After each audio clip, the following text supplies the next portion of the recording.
Donald Trump crushing in the polls, but he's still battling the gag that's limiting his free speech in the middle of his campaign. And he had 2 minor setbacks today. And the question is he going to even continue to battle this now that the New York case is mostly concluded? We've got 2 rejections from the New York Court of Appeals. Trump filed challenging the gag order that was instituted by Judge Engoron against his GF, Allison Greenfield, saying, don't you dare talk about her, okay? She's allowed to pass me love notes in the middle of court if she wants to. And when Trump was objecting to that, he gagged him, fined him, sanctioned him multiple times, and then even extended that gag to the rest of Trump's team, his counsel. So what we're going to find is that Trump appealed these things, and those appeals are coming back down. Now, a lot of people on the left are very excited about this. You'll see a lot of headlines out there. Trump lost twice. Wow, it's a record. Who loses twice in one day? Give me a break, all right? We're going to go through it. They're not that big of a deal. Basically, they're saying, Trump, you can go back down and use this vehicle to get back up to us, and then we'll consider it. So the question is, do they want to do that? Here is what the filing looks like. We'll see what Tish says about it. Then we'll get some reaction from Trump, Cheney, and we'll take a look at those polls that are showing Trump is still getting away from the Democrats and everybody in the polls in all the various swing states that ultimately matter. So here is what the first filing looks like. And this one is talking about really Trump using the wrong vehicle, just saying, all right, there is another mechanism that you can use, and it's not this one. Here is what they said. Coming out of the Supreme Court of the state of New York, this is the appellate division, so it's one up above Engoron, saying here, in the matter of Donald Trump against Areola, they list the attorneys. We got Alina Abba in the House, along with a bunch of others. And there's Tishy. Now, this is all up on appeal, and they say, all right. So this is the Court of Appeals writing, saying, pursuant to the rules, we see that Trump and his people are moving to annul and to vacate 4 orders from the Judge Engoron. And those things were entered respectively back in October on the first gag order. Gagged him, right? Gagged him there. Then he issued a supplemental gag order. Gagged everyone else. Then he issued the first contempt order. Then the second contempt order. And then it went on. Now they say, this is what Judge Engoron said at the outset. He said, consider this statement a gag order, forbidding all parties from posting, emailing, or speaking publicly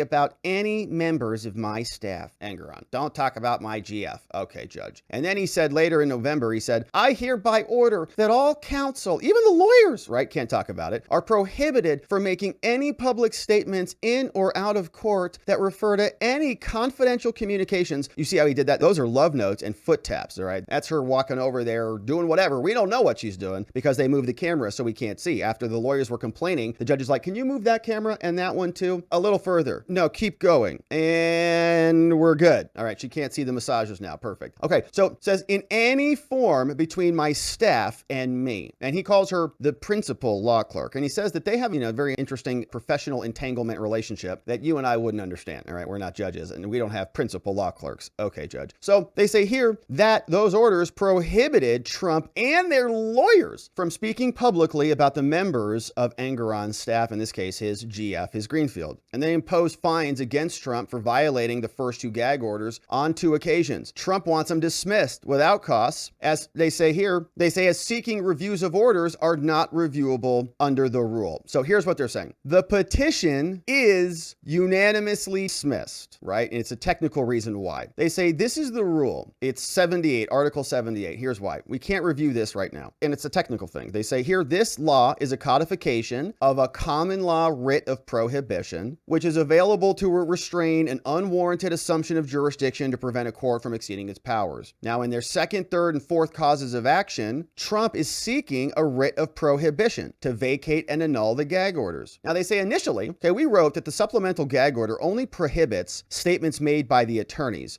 We note that the gag order only prohibits statements made by counsel, not by Trump. Now, inasmuch as the gag order does not apply to Trump, they lack standing to challenge it. And as petitioners demand a writ of prohibition here, the Court of Appeals has found that the extraordinary remedy of a writ of prohibition lies only where there is a clear legal right to relief. They don't have standing, so there is no clear legal right to relief. And so permitting the liberal use of this would undermine the other mechanisms that you have to go through. So this is an extraordinary remedy that you're asking us to consider here, and we can only do that when there's a substantial claim. So they say, look, when we determine whether or not we're going to do something like this, we got to consider several things. One, the gravity of the harm, whether the power can be corrected. Now here, the gravity of the potential harm is small, they say. I completely disagree with this. So they're flushing out a balancing test for us. What do we need to do here, whether we're going to grant Trump's claim at the appellate level? They have to consider, what's the gravity of the harm? Well, here they say it's small. The gag order is narrow, and it only stops Trump from talking about his greenfield. I would totally disagree with that and say, no, Trump is commenting on a corrupt prosecution, and this person is just one enabler of it, and a pretty important one. She's basically the co-judge. So it's as important as being able to comment about the judge. She's literally sitting on the bench and the attorneys have an issue about it. So you can comment, I would argue, everything that's problematic about a judicial proceeding. You don't just get to have a court clerk who can just do whatever she wants, and then you can't comment on that because they happen to be staff. Okay, so you just hire the most corrupt people in the world as your employee, call them your principal law clerk, and they can do whatever they want? No. Anyways, that's their take. Now further, while the gag order and the contempt orders were not issued pursuant to formal motion practice, they are reviewable under the ordinary appellate process. And for these reasons, this is what they say, right? This is the technical thing. It's a writ of prohibition is not the proper vehicle for challenging the gag order. So that's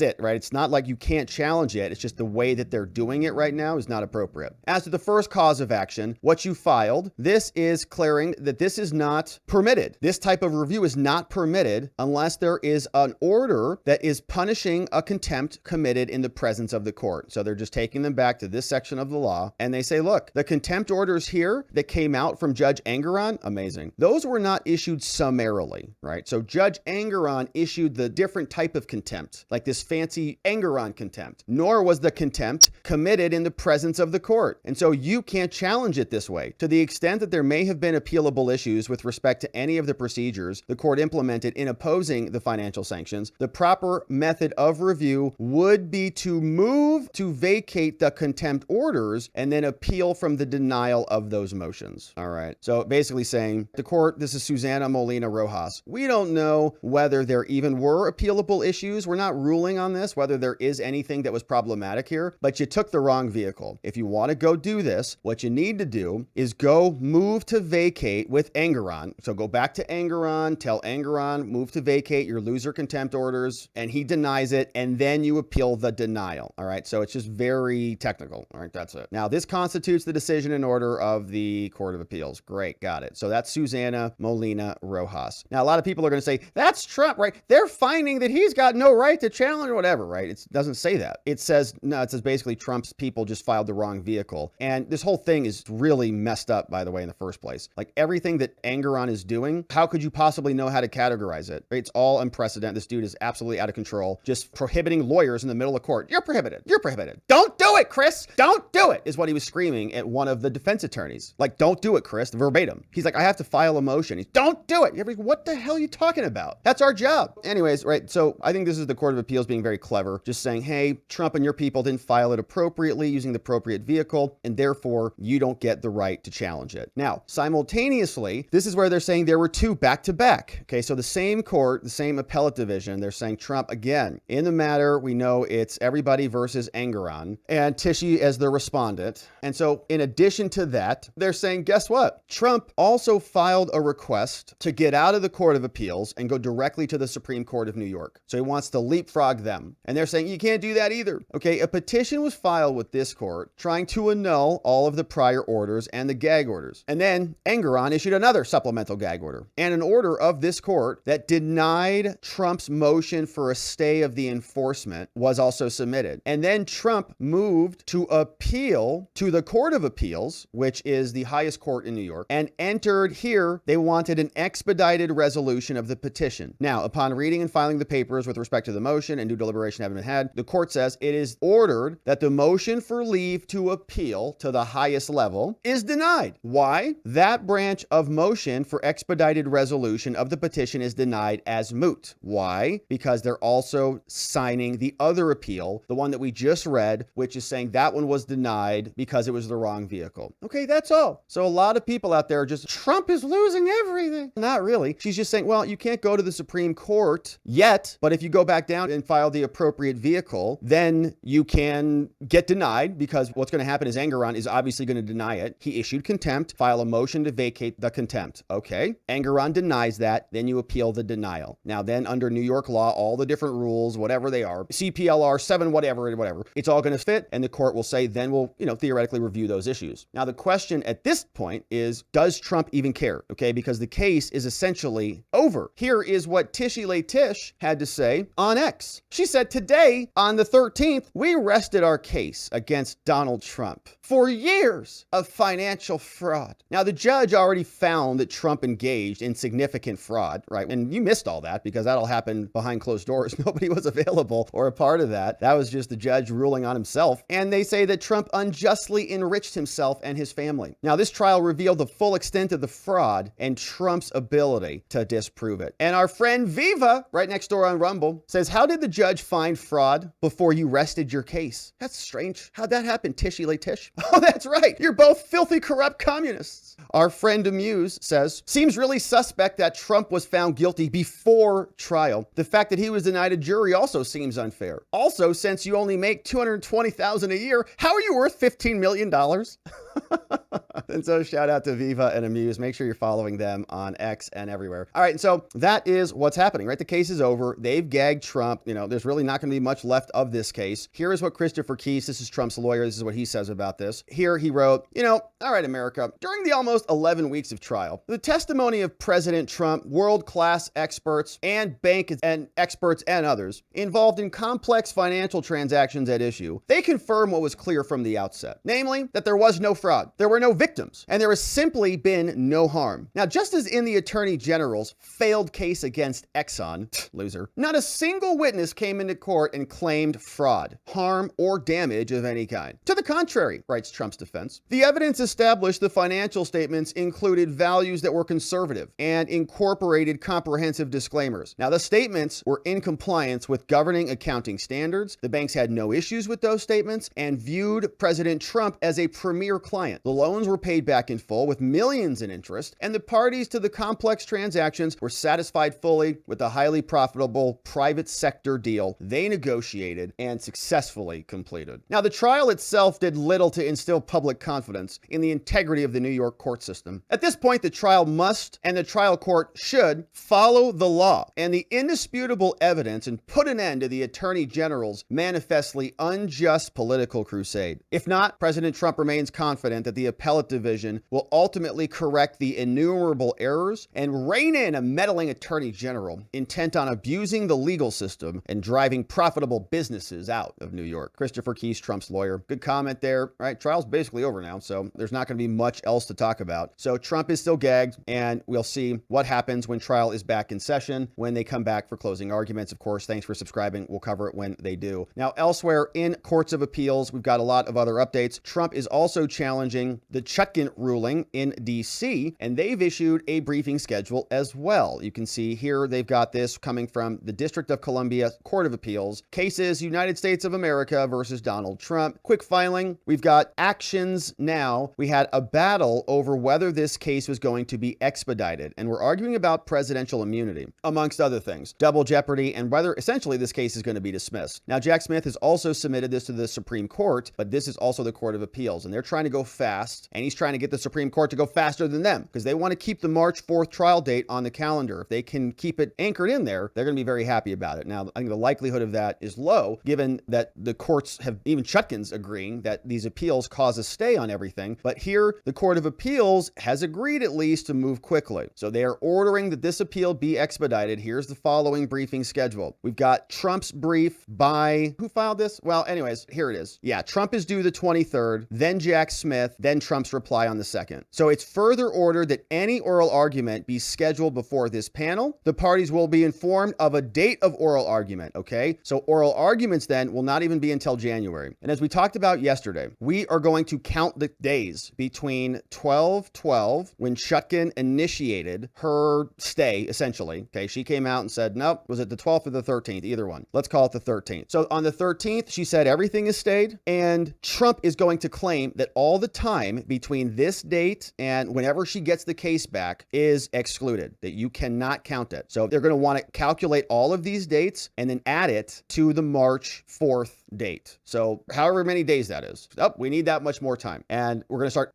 calculating the days. And I mean that literally, like calculate the days in criminal courts. So that's why Trump, in his response, when they were saying to Judge Chutkan that everything is paused, they had a massive list. Okay. In interviews are paused, subpoenas are paused, suppression motions are paused. It's all paused because they're going to say, we didn't have time to work on any of this, whatever length of time that is. So from the 12th, at least the reply brief is going to get us all the way into January 2nd. That's nice. And then oral argument's going to come after that. And then after oral argument, they're going to move fast on that, by the way. So oral argument will be quick. And then we'll see a ruling quick. And then it's going to come back down to Chutkan. So maybe second week of January. So we'll get maybe a full month, 30 days. Now the 30 days will take that March date into April, right? Will she bump it back into April? I don't know. It's going to be very interesting to see. So they're going to move fast, right? So we are seeing some questions about that. Now, they say here, appellant should raise all issues and arguments in the opening brief. The court ordinarily will not consider issues and arguments raised for the first time in the reply brief. And to enhance clarity of their briefs, we urge the limit use of abbreviations, including acronyms. We don't like all the letters. Briefs should not contain acronyms that are not widely known. These are our rules. Look it up. Now, parties are strongly encouraged to hand deliver the paper copies of their brief to the clerk's office. Filing by mail may delay the processing. Counsel are reminded that if filing by mail, use a class of mail that's least first class, blah, blah, blah. And they say all briefs and appendices must contain the date that the case is scheduled for oral argument at the top of the cover. And so they're going to issue oral argument dates later. And they're going to move fast, okay? Because the DC Circuit also wants to get this thing moving. They do not want Trump. I think they also want the trial to go. And I don't know what judges these are, but I think, largely we've been finding that they're Obama-Biden appointed judges in general. So that is the schedule. Now, it's going to be going fast, right? And Trump is asking for delays on this. And the Supreme Court is also weighing in on a lot of this. Now, here is CNN talking about the schedule. This is Jake Tapper, and he is going to be explaining that there is more meetings and conversations about how this is all going to play out. Here is CNN. Let's move to the news today. A federal judge has just paused Donald Trump's 2024 election interference case, which could lead his March 2024 trial to be delayed. Earlier today, Trump lawyers compared special counsel Jack Smith to the Grinch for trying to keep the trial on schedule. Here is for trying to steal American justice from the Christmas tree. What they wrote. This is an honest-to-God court filing. My hand to God. It's Quote, true. We read this it. Proposed schedule would require great. attorneys and support staff to work round the clock through the holidays, Yeah. inevitably disrupting family and travel plans. Yeah, it is yeah. as if the special counsel growled with his Grinch fingers, nervously drumming, did. I must find some way to keep Christmas from coming, but how? So the lawyers... Indictments, Jake. Indictments. Indicting your political opponents. How can I stop Christmas from coming? Classified document prosecutions. of Whoville could have a bleak Christmas, I guess is the argument. What are the real world and political consequences and legal consequences if the trial is delayed, and how likely do you think it is? There is a real possibility the trial will be delayed. I think that the March 4th start date has seemed aspirational for some time. Yeah. The question is,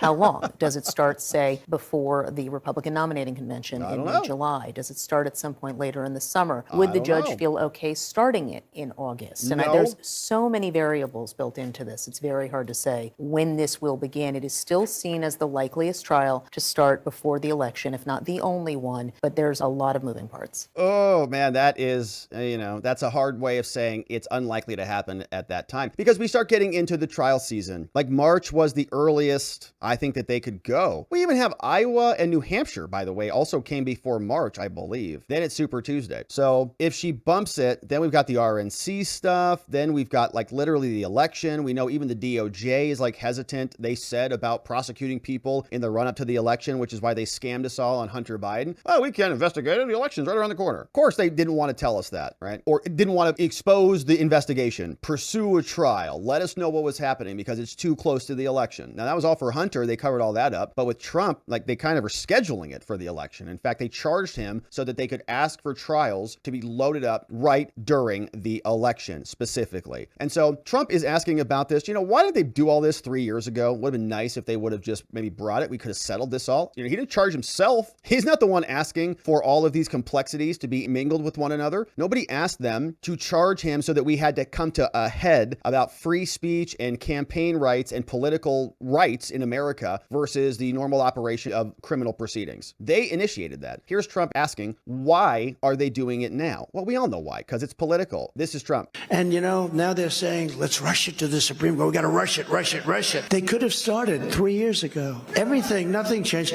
They could have started 3 years ago, but they didn't. They started just recently with this crap. They could have brought this lawsuit, Brenna, 3 years ago, right after I left. It's been 3 years, but they didn't do that. And now they're saying, we have to go immediately before the Supreme Court. This thing would have all been over with 2 years ago. But they waited and waited and waited, and then they saw I was running, and they waited, and then they saw I was hot, and they filed lawsuits. These are very dishonest people. That's called election interference. And now they're fighting like hell because they want to try and get a guilty plea from the Supreme Court of the United States, which I can't imagine because you have presidential immunity. But strange things happen. But they want to get that because that's the only way they're going to win the election. It's a very sick thing. But think of it. They waited and waited and waited for years. In fact, nobody thought, everyone was saying they're never going to bring any charges.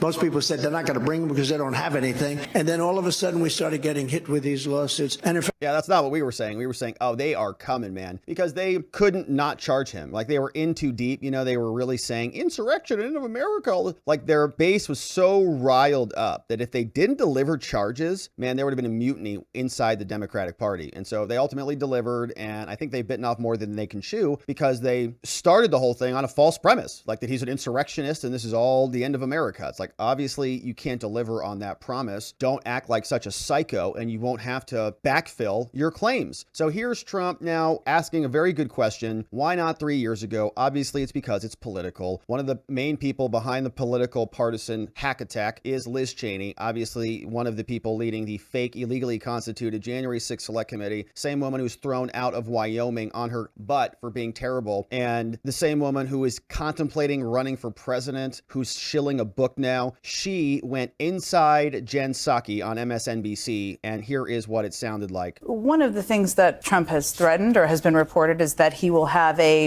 seek retribution. There's a threat of retribution, and that he will go after his enemies. Are you worried you're going to be on that list? I don't think about that because I think it's so important. You should be.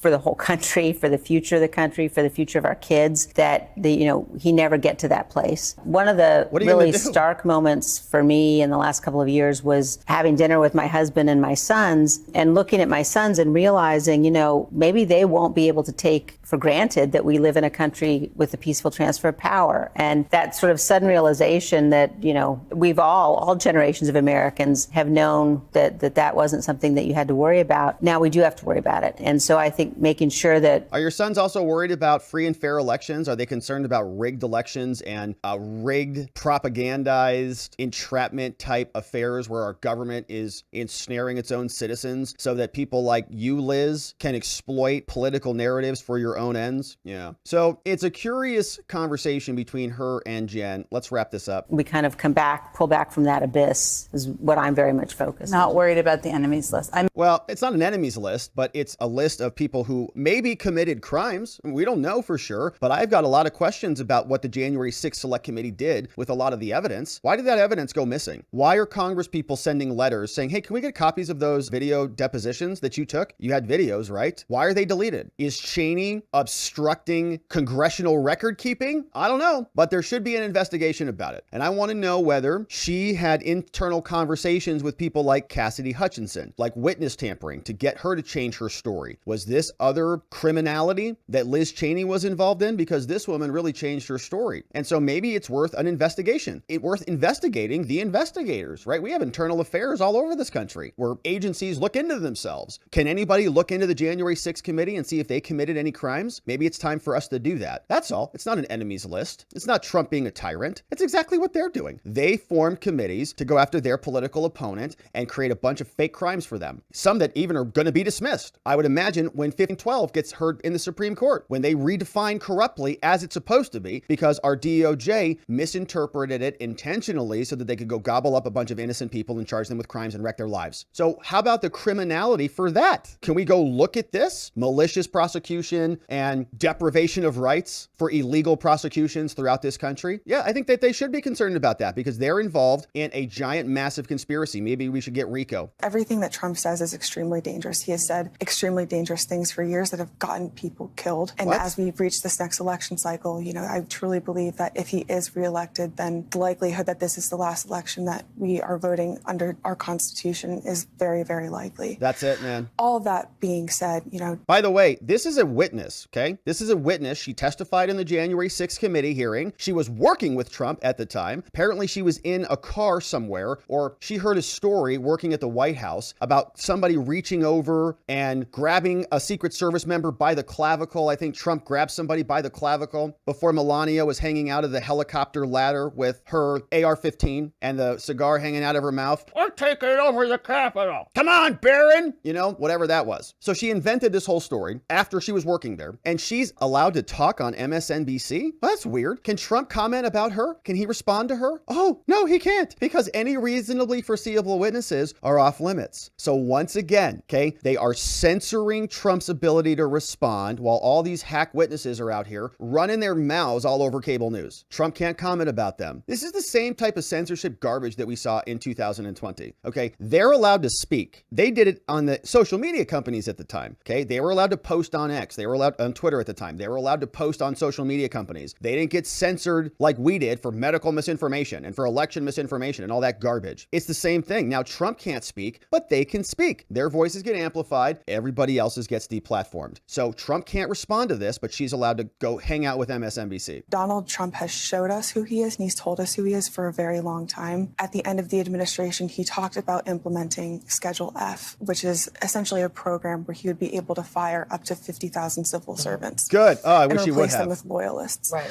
Gosh. If reports are accurate, there are also groups that are putting together databases of Trump loyalists. Good. To Good. backfill those positions. Good. So right then and there, we're already looking at a government that is going to be completely stacked with new government employees that aren't tenured and people that are inherently loyal to Donald Trump. That is not what our country is based upon. Everything that Trump says is extremely dangerous. That sounds great to me. Sounds like a pretty good plan to me. That's what happens when you win office. Obviously, you know that, Cassidy. That's what Joe Biden did. That's what happens when you win. You get rid of everybody else and you put your own people in. Now they're talking to us like a regular election is like the end of America. Do you see how this is also changing, by the way? You know, if Trump wins, they're going to say, you know what Trump's going to do? He's going to appoint members to his cabinet. And he's going to pick people that he wants to be in his cabinet of the presidency. And these people are going to come in and talk to him every day. And these are going to be anybody he wants. And so we're all going to die because he's picking a cabinet. You go, well, that's what happens when you win, dum-dum. That's the point. But you see, like, they're even criminalizing the election itself. Trump's going to prosecute his political opponents. He's allowed to do that. You guys started it. Yeah, we don't want political prosecutions in this country, but you guys did it 4 times. Hello? He can do it at least, let's say, 4 times, just to be fair. He'll do 3, just to be fair. He'll make him good. And he's going to go after some big ones. And, we'll call it even. How about that? Now, that's Cassidy. And why are they so freaked out? Because Trump is winning in the polls. Here's the latest story from The Hill. You see, they're getting a little bit nervous about this. Former President Trump is leading Biden in 7 swing states, dealing the latest blow to Biden's re-election campaign just weeks ahead of the start of the primary voting season. The poll was published on Thursday by Morning Consult and Bloomberg News. Both came out, found Biden is trailing Trump by an average of 5.28 percentage points in the 7 swing states that were surveyed. North Carolina, Georgia, Wisconsin, Nevada, Michigan, Arizona, and Pennsylvania. Now, those are important states. Now, Trump held his strongest lead over Biden in North Carolina, 11 points, followed by Georgia, 7 points. Those are big numbers. Now, the former president is leading in Wisconsin by 6, Nevada by 5. Smallest leads are in Arizona by 4 and 3. All right, we got some work to do here, my friends. Now, the results are from a hypothetical ballot that includes at least front runners like Kennedy and others. And so it was a Morning Consult poll going all the way up through December 6th. And so, as things get more precarious in this country, as many expect them to, we'll see if that continues to materialize. So Donald Trump is looking pretty good in the polls. He's having a battle over the gag. The gag is going to continue, it sounds like, for the foreseeable future. And we'll continue to cover this litigation and all the rest of the Trump trials, my friends. So thank you for subscribing to our channel, wherever it is you're watching this. Thanks for inviting a friend or family member to come over here and join us when we go live. We'd love you to invite them so they can see what's really happening. And we'll look forward to seeing you and them on the next one.